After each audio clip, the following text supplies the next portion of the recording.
नमस्कार साथियों, मैं आपके बीच में हिमांशु भार्गव। मैं एक और इम्पोर्टेंट टॉपिक, जिस तरीके से लोगों ने फेसबुक पे पिछले दिनों मुझे घेरने की कोशिश करी थी और अभी भी घेरने की कोशिश करते हैं कि तुम्हारे नेता तो किसी पोस्ट पे नहीं है। सर, हमारे नेता सचिन पायलट हैं।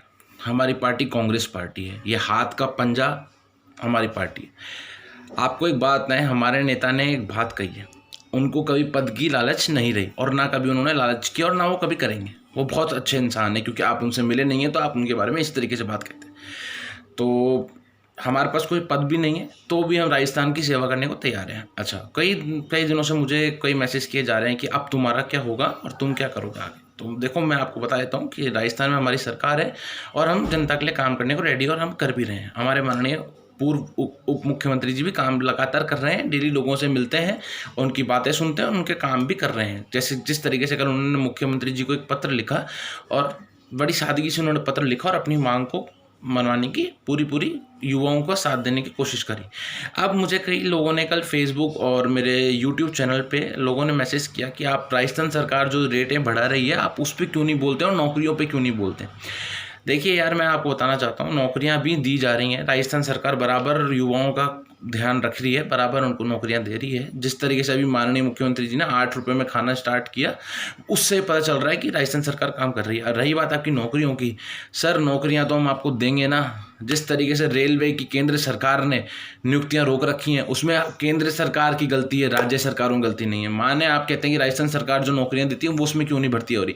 क्यों सर, भर्तियां तो होंगी ना सर, टाइम तो मिले, क्योंकि जिस तरीके से कोरोना पीरियड चल रहा है उस तरीके से टाइम नहीं मिल पा रहा जिस तरीके से नौकरियां। हाँ, अब आने वाले हमारे 3 साल के अंदर हमारे मुख्यमंत्री जी और सचिन जी पायलट ने कहा है कि वो युवाओं को नौकरियां देंगे और तो उनको नौकरियां मिलेंगी। और रही बात, मैं कहता हूँ कि एक जिन्होंने मुझसे पूछा कि आप पेट्रोल डीजल के दाम और आपके बिजली के बड़े दामों के बीच में क्यों नहीं बोलते हैं।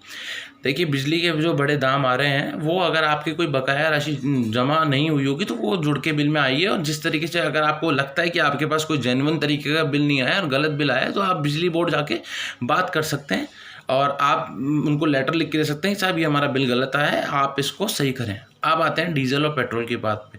सर, डीजल और पेट्रोल तो सर केंद्र सरकार के हाथ में होता है, क्योंकि राज्य सरकार का भी टैक्स होता है। मैं मानता हूं कि राज्य सरकार का टैक्स होता है, राज्य सरकार टैक्स लेगी ना। जिस तरीके से केंद्र सरकार ने जीएसटी का पैसा राजस्थान का रोक रखा है, वो क्यों रोक रखा है, आप उनसे भी तो सवाल पूछें। कहिए माननीय मोदी जी को कि राजस्थान का पैसा जीएसटी का रिलीज करें। फाइनेंस मिनिस्टर की कहिए कि राजस्थान का पैसा रिलीज करें। जिस तरीके से आप, अच्छा, आपने जब आपको ये बात बोलनी थी तो आपने हमको बोल दी। जिस तरीके से जीडीपी की हालत है, आप उसमें क्यों नहीं बोलते हैं। जीडीपी की हालत देख रहे हैं आप, इस समय बहुत निचले स्तर पे जीडीपी आ रखी है। मनमोहन सिंह जी कितने बड़े अर्थशास्त्री हैं, उन्होंने कितना संभाल के रखा जीडीपी को।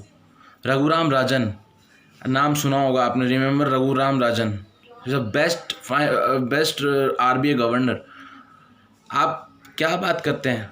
आप अगर राजस्थान सरकार से जवाब पूछते हैं तो आप केंद्र सरकार से भी जवाब पूछिए।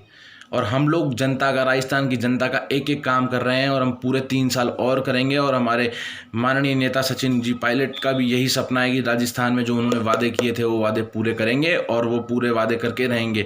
और वो दोबारा से आने वाले जो भी हम चुनाव होंगे 2023 के अंदर, वो उसमें अपनी सरकार बनाएंगे और वो आपको जो उन्होंने वादे और भी किए हैं उस पर करके दिखाएंगे, मुखरता से उस पर, उन वादों पर खड़े रहेंगे। ना तो कभी वो वादों में से पीछे हटे हैं माननीय हमारे उप मुख्यमंत्री, और ना कभी सचिन जी पायलट हटेंगे। वो जिस तरीके से युवाओं के लिए काम करते हैं और कोई नेता युवाओं के लिए काम इतनी बेहतरी से नहीं कर पाता।